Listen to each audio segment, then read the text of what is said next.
Bonjour à tous, j'espère que vous allez bien. Alors aujourd'hui, je vous présente un jeu auto-édité qui s'appelle l'Oracle de Sophie.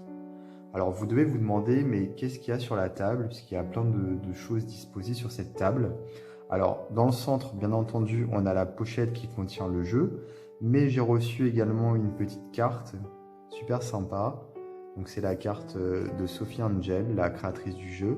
Photo argentique, poésie, dessin, peinture. Donc c'est une artiste qui touche un peu à tout. On a son site et sa boutique Etsy, ainsi que sa page Facebook avec son email. Puisque ce jeu est disponible effectivement en auto-édition et il est vendu dans sa boutique Etsy et sur son site également. Et on peut voir sur la carte une planète avec une fleur qui pousse et des racines qui ressemblent un peu à un nid également. Je trouve ça vraiment très sympa. Et en fait, ce que j'ai eu en plus, ce sont des graines de fleurs surprises. Alors ça, je trouve ça vraiment super original. En fait, à l'intérieur, il y a des petites graines. Donc, j'ai pas encore ouvert puisque je vais le faire au moment où je vais planter les graines. Mais je trouve ça vraiment une très bonne idée. Surtout pour un jeu voilà, de développement personnel. Je trouve que c'est vraiment bien d'avoir pensé à envoyer des petites graines. Et en plus, j'ai un petit mot. Et ce petit mot, son originalité se situe dans le fait qu'il est écrit sur une épreuve de tirage photo argentique. Donc moi-même, étant donné que je fais de la photo, ça m'a vraiment touché. J'ai trouvé ça très original, encore une fois.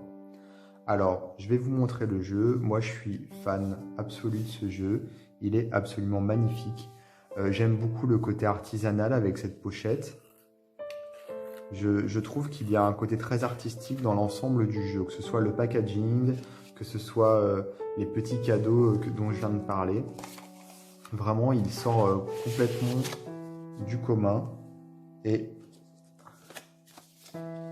c'est vraiment une bouffée d'oxygène ce jeu.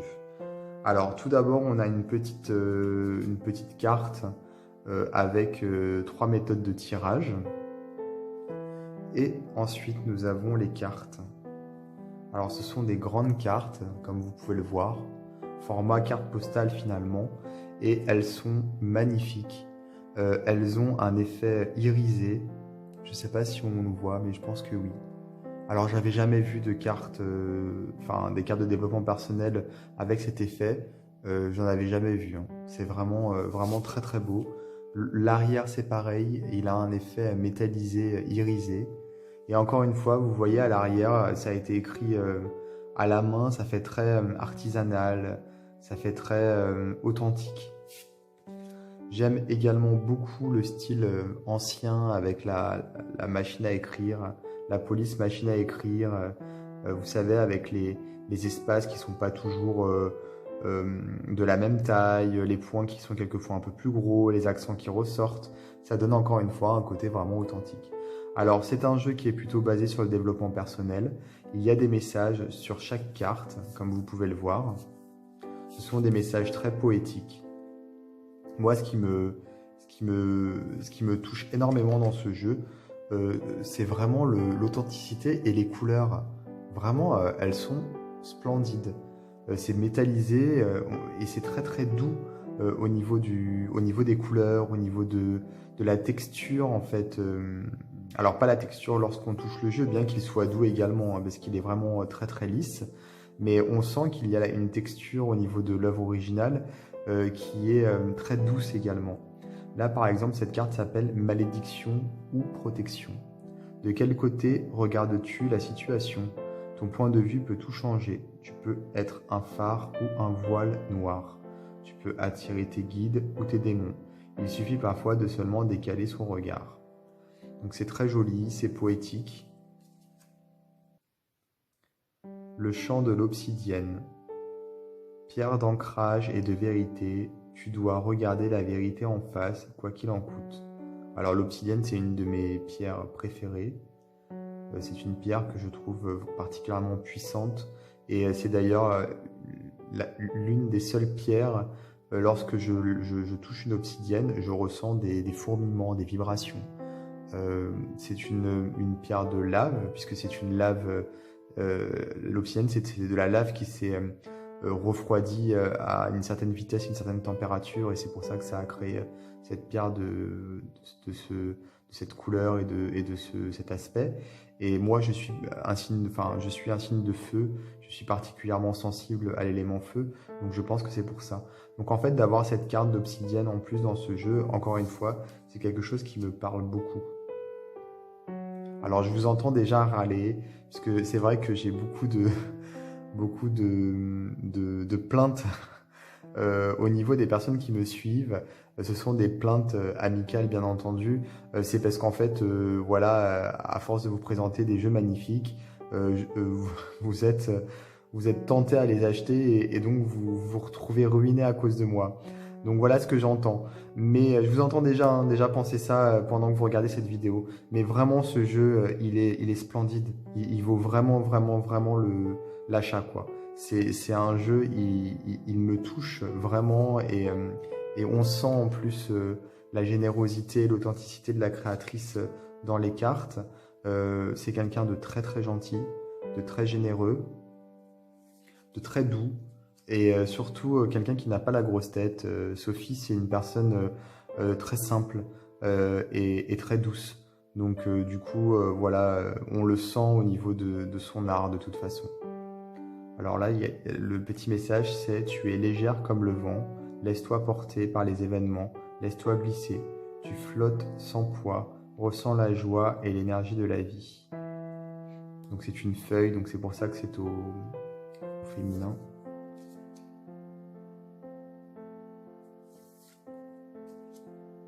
Cette carte est très belle aussi. Et vous voyez les couleurs, oh là là, mais c'est vraiment super, quoi. Ça donne de la profondeur, je trouve, au dessin. Sois comme l'escargot, reste dans la lenteur et la contemplation. L'univers est infini, comme une spirale bienveillante, une maman. L'escargot, si tu l'écoutes, aura peut-être un message à te donner.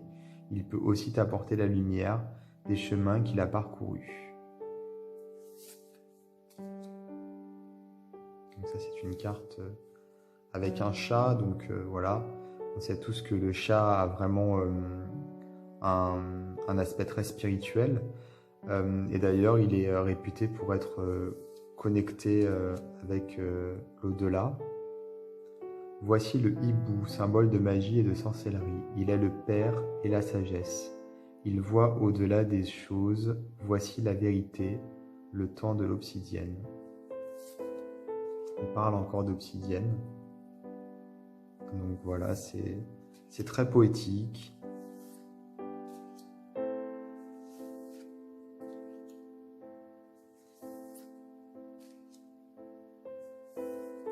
Alors, cet appareil photo qui semble vraiment important pour Sophie et qui n'est pas important que pour Sophie, notamment pour moi et pour d'autres personnes, je pense.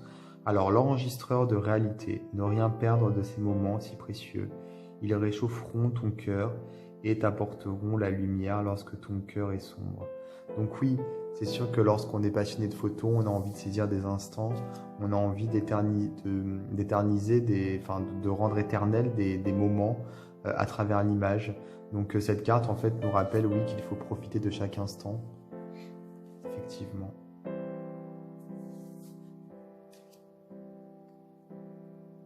Caresse et douceur, léger comme une plume, ce qui ne pèse pas est aussi à prendre en compte. Ça, c'est bien vrai.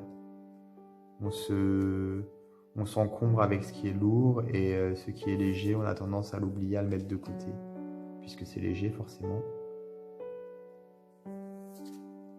Mais c'est pas forcément, même si c'est ce qu'on fait, c'est pas ce qu'on devrait faire. Voilà.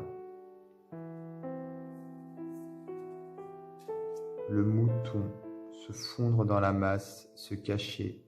La communauté a toute son importance. Le sentiment d'appartenance est positif. Attention toutefois à ne pas s'endormir sur soi-même. La communauté existe grâce à l'originalité de chacun des individus qui la composent.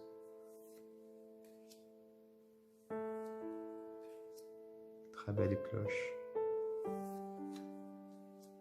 L'ours polaire, une divinité des temps anciens. Il vivait de paix, de contemplation et d'unification. Il est la force, la puissance et la douceur. Il est un pont avec l'au-delà. Alors, moi, je dis que c'est plutôt un jeu de développement personnel, mais je pense qu'on peut aussi s'en servir pour de la divination, hein, puisque, par exemple, pour l'ours, on a la force. C'est une carte qu'on a lors de tirage, par exemple, pour le tarot. Là, on a pour la cloche, à chaque fois qu'une cloche sonne, un ange gagne ses ailes. La vie est belle, de Frank Capra. Le chemin est accompli, c'est le temps de l'illumination, de l'unification. Tous les anges et les esprits accompagnent ce point culminant et joyeux. Donc, vous voyez, je pense qu'on peut trouver des significations. C'est pas si compliqué en fait de faire dévier un peu le jeu et de le rendre divinatoire. Alors, je pense pas que ce soit le but de Sophie lorsqu'elle l'a créé. C'est plutôt vraiment un jeu qui est là pour nous accompagner lors d'un travail, voilà, un travail personnel. Mais je pense qu'on peut tout de même l'utiliser pour de la divination. Il suffit, je pense, de savoir lire un peu entre les lignes. En tout cas, il est magnifique. Voilà, il est exceptionnel même. C'est un jeu qui sort du lot. Moi, je vais vous mettre dans les détails de la vidéo le lien vers le site internet de Sophie. Alors, on l'a ici, mais je vais le réécrire. Et également sa boutique Etsy. Sur Facebook, c'est Sophie Angel Arts. Et il y a également l'email, donc sophieangelarts@gmail.com. Donc c'est une artiste française, hein, je précise quand même. Voilà. Donc, écoutez, j'espère que cette vidéo vous aura plu et vous aura fait découvrir encore une pépite. Alors ne vous plaignez pas trop, s'il vous plaît. Non, je plaisante, voilà, on sait bien que c'est pour rire. En tout cas, moi, ça me fait plaisir de savoir que vous êtes fidèles à ma chaîne. N'hésitez pas également à partager les vidéos, surtout lorsque c'est des vidéos de jeunes créateurs comme celle-ci, puisque c'est grâce justement au partage, au bouche à oreille, que ces créateurs peuvent continuer à vivre de leur art. Donc n'hésitez pas surtout à partager et à parler des jeux auto-édités. Et moi, je vous dis à très très bientôt pour d'autres vidéos.